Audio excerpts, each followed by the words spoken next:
Be, magkaroon ninyo namang kita be.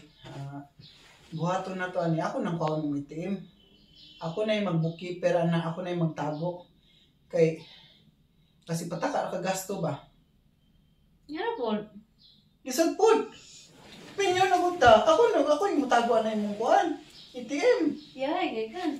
Hala, wala na itong awayan be. Abi na yung itim ba? Kaya kung taguan na kay minyo na gunta. Alam sa vlog. Ala, si Bibi man.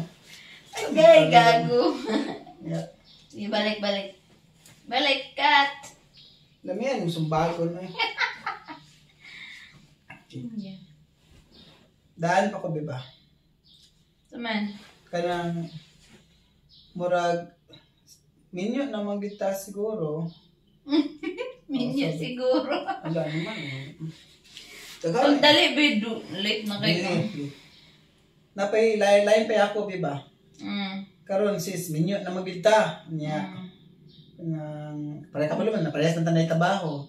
So karon sis, minyo na ta, kaning ang imong itim, ako nagitago na, ako na nang kaon ng itim, kaya ako na yung mag-bookkeeper na, ako na yung magtago na. Ha? Huwag ka nalipo.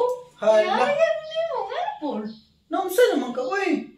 Ano ka? Ako yung dapat magtago, ako yung mag-bookkeeper, ako yung dapat mag-keep, kaya bisag asa pala ng gasto, ako yung mag-budget sa pamilya. Asawa mo na Patakot, dili na ako nang gisumpaan na nasa balaod na, ako yung dapat may dapat magtago, mag-budget sa pamilya. Unsay article?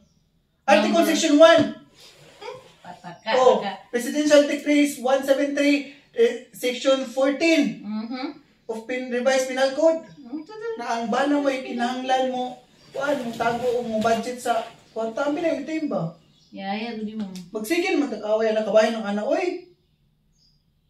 Saan na? Lisod pa ako magtago, anak. Kay?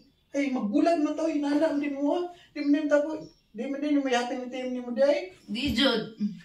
Ala, balaw, isang mukha lang eh. Sarat!